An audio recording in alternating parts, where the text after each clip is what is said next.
Hello friends and welcome back to another episode of Fimble Famble Saucebox, where we are finishing up our September Marvel series here, ending with Luke Cage, which came out today on Netflix. So I watched the first 3 episodes, so this is kind of a first impressions of Luke Cage thing, but I'm excited to get talking about it. So without further ado, I'll pull up my window here. Let's get started talking about Marvel's Luke Cage. So, of course, Mike Colter returns as the eponymous hero. Eponymous? Is that the right word? Whatever. The point is, he's so great in that role. I think they did a good job casting all of the heroes and really all of the shows in the Marvel Netflix series. But I definitely like Mike Colter. He's very good at what he does. Another interesting thing that I like about this one, as opposed to Jessica Jones or Daredevil, is that the villain, quote unquote, of the story, Cottonmouth, he's not directly linked to the hero's problems. What I mean by that is, with Jessica Jones, clearly Kilgrave is very deeply tied with her personal issues. Like, that's basically the story.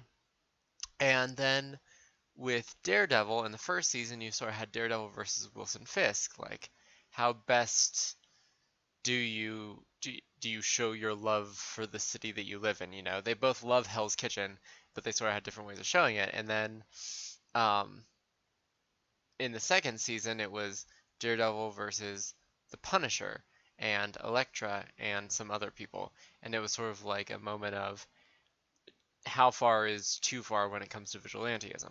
So it was sort of like, I mean, not that the Punisher was the villain of that season, but the point is that the people that they were opposed to were very closely tied with their personal problems. Whereas with Luke Cage, you don't get that.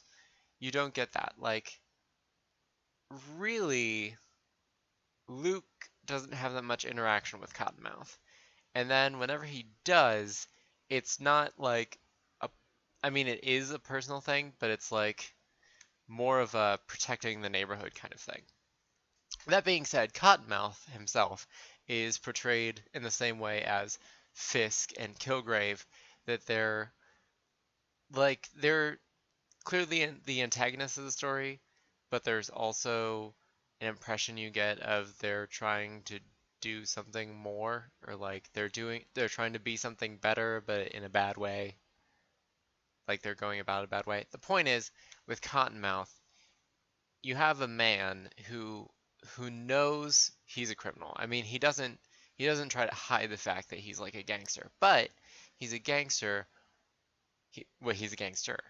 That's the difference with an ER. He has that like suave manner, and he has rules. He obeys rules, like unspoken rules, and that's sort of actually one of the driving things to Luke Cage, is that one of the members of his crew breaks the rules.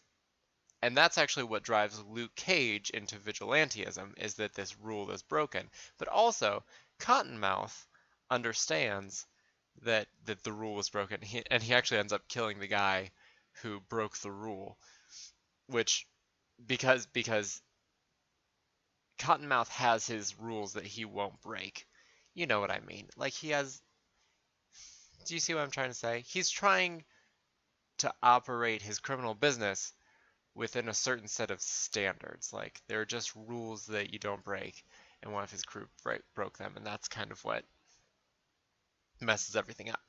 Anyway, um, that's a good series. I will say one of the other things that I really like about it is the music. The music is really good, especially because one of the things Cottonmouth, actually he doesn't like being called Cottonmouth, he's called Mr. Stokes, but one of his things is that he owns this club called Harlem Paradise, and they have singers in there all the time performing at this club.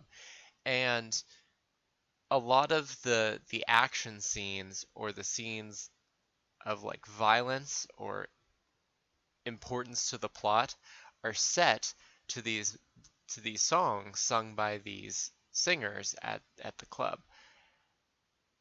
it makes for a really interesting like juxtaposition, especially whenever what's happening in the climactic scene is very violent, and then you just have like these sort of beautiful loungy songs playing in the background, and oh, they scored it really well. And I'm really excited to see where it goes because it looks really good, and I like where the story's going so far, and I'm very interested to see where it'll go. Cool. Oh, I will say one other quick little thing. It's interesting because the character Misty Knight is also in the series, who in the comic books was with Iron Fist, but she kind of has a thing with Luke Cage, and I'm interested to see where that will go over the course of the season, especially after Jessica Jones, when it was made very clear that Jessica Jones and Luke Cage are already developing a thing, and now he's got this thing with Missy. It'll be interesting. I'm curious to see where that goes. Anywho, Luke Cage. If you have Netflix, if you get a chance, you should totally check it out.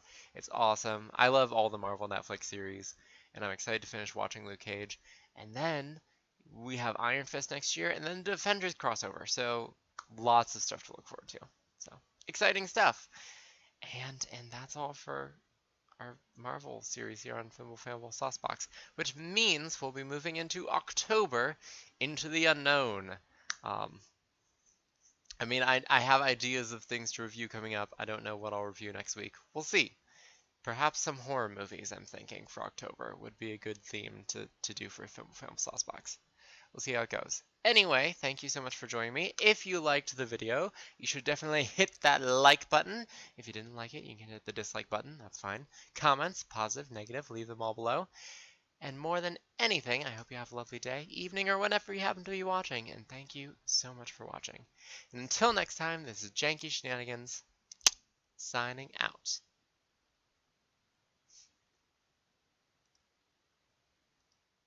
I'm going to have to cut so much of this out. Oh my god, we'll get there. Oh, that's gonna be a whole rant unto itself. Oh look, a room full of explosives. Oh, that got silly real fast. Fiddlesticks is the worst. What? Indeed. Yeah, that's my reaction too. Thanks for stepping on my face. Here's the 3 gold. People here are weird. So thanks for watching, and I will see you next time.